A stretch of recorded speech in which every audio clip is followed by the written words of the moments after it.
am disappointed. But not because you didn't find it. But because you did. And you lied. What was the real reason why Thanos did not collect the Infinity Stones earlier? Fine. I'll do it myself. Before we jump into the video, the March giveaway is this 24-inch theatrical scale Captain America shield. To enter is simple. 1. Like the video. 2. Subscribe and hit the bell notification. 3. Leave a comment below if you believe Thanos will attempt to make a new gauntlet in Endgame. Exclusive Avengers Endgame merch linked in the description below. Not us. In this video, we will be answering what directly prevented Thanos from collecting the stones prior to Infinity War? Why didn't we see him collect the Power Stone on Xandar? And why did Odin possess what is seemingly a fake Infinity Gauntlet? Odin's treasures. Fake. Most of the stuff in here is fake.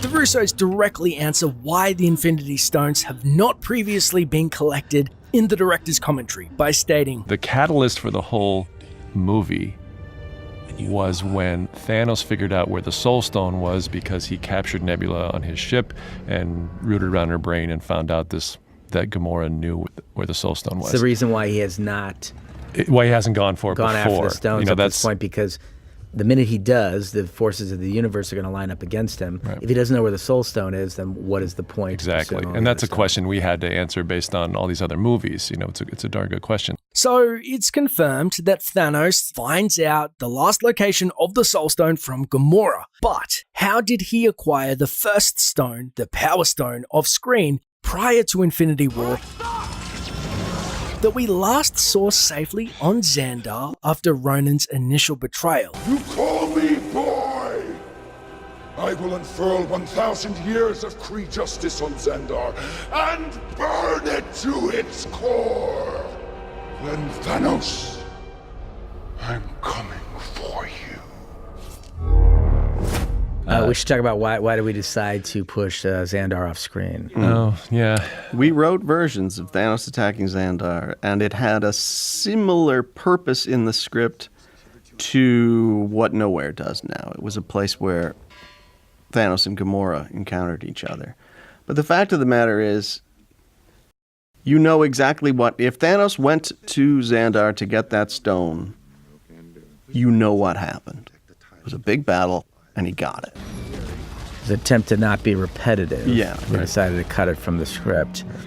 And as you said, start in the middle of the story. And make every stone collection an emotional moment. Sometimes it's because there's a person who's either wearing one or has one in his head, and sometimes it's because of who What you need to Thanos do to get encounters it. there. Yeah. What you have to do to get it, who you might have to sacrifice, etc. So it was always, as I said earlier, scenes need to do more than one thing, and every stone collection scene is going to be plot-based, but we wanted them to be deeply character-based too. You're going to die for that. We also get direct confirmation by none other than everyone's favorite techno mage, Ebony Maw, of the Black Order, that no one else previously has ever used 2 Infinity Stones in tandem. No other being has ever had the might, nay the nobility, to wield not 1, but 2 Infinity Stones. And we get further confirmation by the Russos that he should be believed as the Black Order, a Thanos' trusted Infinity Stone retrieval squad with intimate knowledge of their history and workings. You know, these characters, the Black Order, can certainly find the stones. And if they can find the stones, the assumption is that they know an awful lot about the stones. And they're prepared. There are relics that predate the universe itself. Consider the following. Odin was not only intimately aware of the stones and their history, but with the gauntlets itself. While the other relics often appear as stones, the ether is fluid and ever-changing. It changes matter into dark matter. Although Hela had the infamous line about Odin's gauntlet, Most of the stuff in here is fake. Kevin Feige clarified that There are 2 different gloves, he told Cinema Blend, meaning the Marvel Cinematic Universe has 2 Infinity Gauntlets. Now, this is further confirmed by Taika Waititi in the Thor Ragnarok commentary. That bejeweled gauntlet, which appeared in Thor 1 and had a lot of the fans speculating as to why there was that gauntlet there. We felt it was necessary to explain to everyone that it was a fake.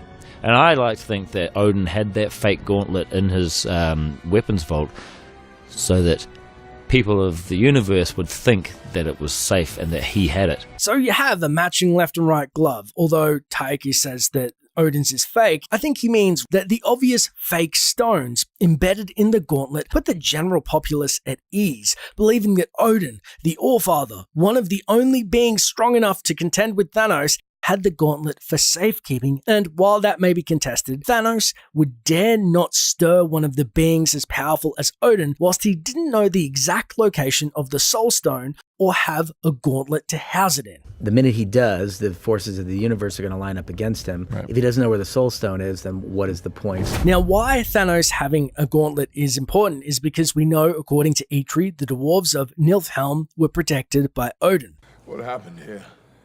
You were supposed to protect us. Asgard was supposed to protect us. Asgard is destroyed. The dwarves being special as they hoarded and manipulated the metal Uru. Now, this is a godly metal in the MCU, which is shown in the wiki as the only known metal powerful enough with its magical properties to absorb and house the stones in tandem. So with that logic, Ragnarok not only did away with the dwarves being protected by Asgard and Odin, but also the first version of the gauntlet. If Odin was alive, even if Thanos had all of the stones, Odin would be on high alert to protect the dwarves and the gauntlets at all costs. And Thanos, without a housing unit, wouldn't have the power to use them all in tandem, which is where the stones become nigh unstoppable.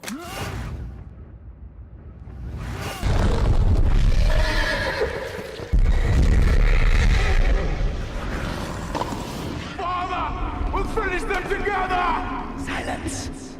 But why didn't Odin himself simply put the stones together in his gauntlet? I think that Vision probably tackles this question most eloquently. Our very strength invites challenge. Challenge incites conflict. And conflict breeds catastrophe. It's shown that Odin's father, Bor Burison, in Thor the Dark World, upon defeating the Dark Elves, he acquired the Aether, which we later find out is the Reality Stones. Instead of keeping the stone for himself and using its power, his direct command upon having it in his possession was to... Shall we destroy it? If only we could. But its power is too great. Bury it deep. Somewhere no one will ever find it. Thor, also at the culmination of Dark World, has in his possession the Reality Stone, but instead of keeping it in tandem with the Tesseract, aka the Space Stone, in the vault, he entrusted it to the Collector. But if I may ask, why not keep it secure in your own vault? The Tesseract is already on Asgard. It is not wise to keep 2 Infinity Stones so close together. That's very wise. But why? It wasn't just the Avengers affected by the snap. It was half the living beings in the universe indiscriminately. If you think the Avengers are pissed off, he wiped out 50% of all living creatures. Imagine a more powerful being like Galactus going about his business, who consumes planets and people as his profession, losing half of its dinner. It is known by many names. My people called it Galactus, the Devourer of Worlds.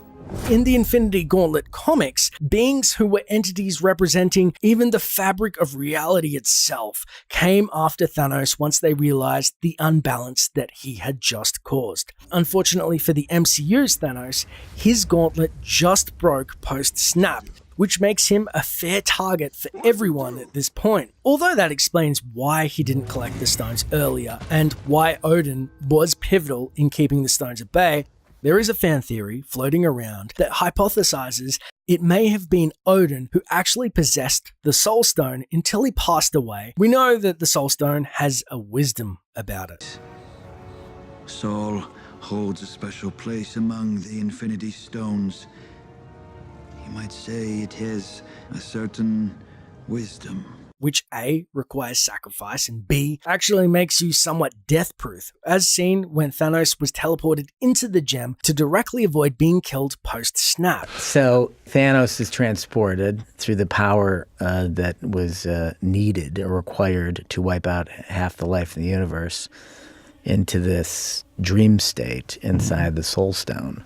And he is allowed one last meeting with that which he gave up to get there. Odin mirrors Thanos in a large way, having to sacrifice Hela, his only daughter at the time, for the greater good and to maintain a peace in the universe. Through one reason or another, Odin changed his ways and realized that, peace was a way better thing to strive for. But Hela, who was brought up on the battlefield and was a conqueror and was basically raised as a conqueror, couldn't let that go and, wanted to keep spreading their empire and keep conquering and keep taking worlds.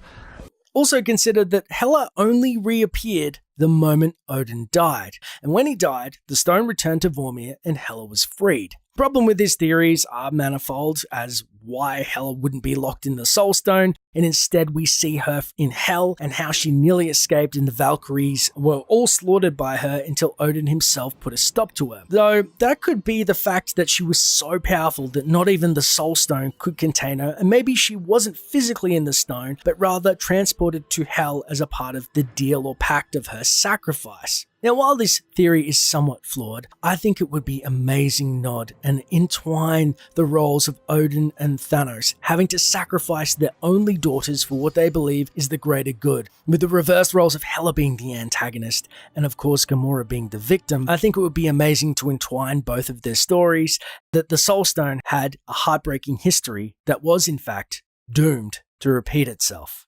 Tell me what it needs. To ensure that whoever possesses it understands its power.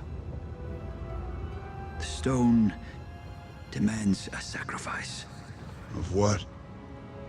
In order to take the stone, you must lose that which you love. A soul for a soul.